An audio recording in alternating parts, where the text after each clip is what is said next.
दोस्तों, अक्सर आपने बड़ों बूढ़ों से सुना होगा कि जिसके भाग्य में जो लिखा होता है, उसे वही मिलता है। हमारी आज की कहानी भाग्य से ही जुड़ी हुई है। यह कहानी एक बैंक मैनेजर विजय बख्शी की है, जो अपने बैंक ट्रांसफ़र के 5 साल बाद फिर से वहीं लौट आए हैं, जहां वह पहले काम कर रहे थे।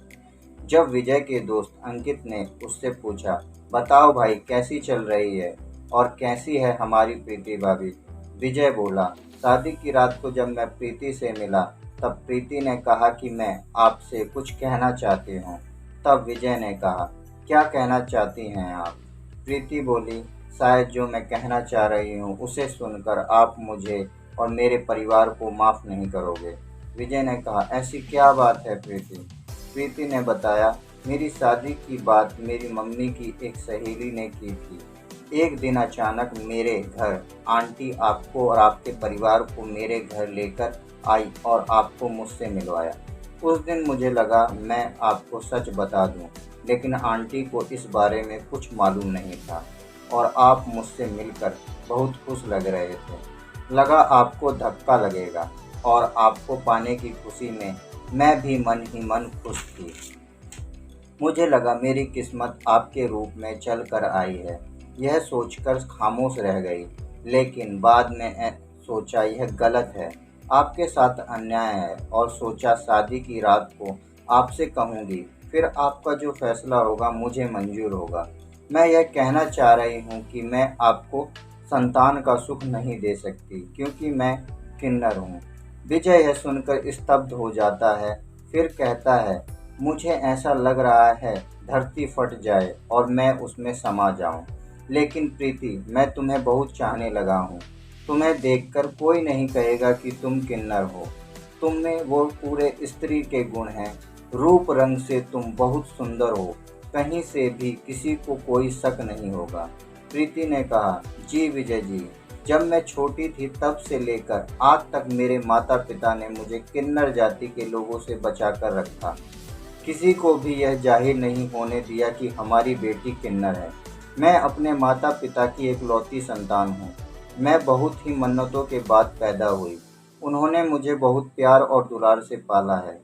मेरी माँ पिता का सोचना था शादी तो करनी नहीं है, यह मेरी बेटी बेटा दोनों ही है। लेकिन आंटी ने सोचा इनकी बेटी बड़ी हो गई है, मैं अचानक कोई रिश्ता लेकर जाऊंगी तो मेरी दोस्त बहुत खुश हो जाएगी। लेकिन मेरी माँ खुश नहीं, दुखी हो गई थी। उन्होंने उस समय आप लोगों का स्वागत किया, कुछ भी जाहिर नहीं होने दिया, सब कुछ भगवान पर छोड़ दिया। माँ ने यह बात इसलिए किसी को नहीं बताई कि अगर किन्नर जाति के लोगों को पता चलती तो वो लोग मुझे ले जाते। मैं आपको धोखे में नहीं रखना चाहती, इसलिए मैंने आपको सच बता दिया। आप विजय जी परेशान ना हो, मैं बिना कुछ कहे यहाँ से चली जाऊँगी। सारा इल्ज़ाम अपने ऊपर ले लूँगी कि मेरी ज़बरदस्ती शादी की गई है। मैं किसी और से शादी करना चाहती थी। विजय बोला, प्रीति, इतने दिनों से तुमसे बात करते करते मुझे तुमसे प्रेम हो गया है और मैं तुम्हें बदनाम नहीं करना चाहता हूँ। मैं तुम्हें अपना नाम देने के लिए यहाँ लाया हूँ। प्रीति, मेरा एक गलत कदम दोनों घरों की बदनामी करा देगा। मैं आज अभी यह कसम खाता हूँ कि मैं इस स्थिति में भी तुम्हारे साथ जीवन यापन करूँगा और किसी को भी कुछ पता नहीं चलने दूँगा। इन सभी बातों को सुनकर प्रीति कहती है, विजय जी आप महान हैं, और कदमों पर गिर गई। मैंने सोचा भी नहीं था मेरी किस्मत में आप जैसे इंसान का साथ होगा।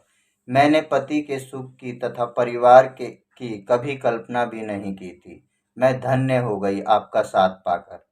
अंकित, इसलिए कुछ समय बाद हम भोपाल चले गए। वहाँ हमने दो दो साल के अंतर से एक लड़का और लड़की गोद ले लिए। आज लड़की 4 साल की है और लड़का 2 साल का है। प्रीति ने माँ का फर्ज बखूबी निभाया व उसके माँ बनने का सपना भी पूरा हो गया। हम लोग सुखी जीवन व्यतीत कर रहे हैं।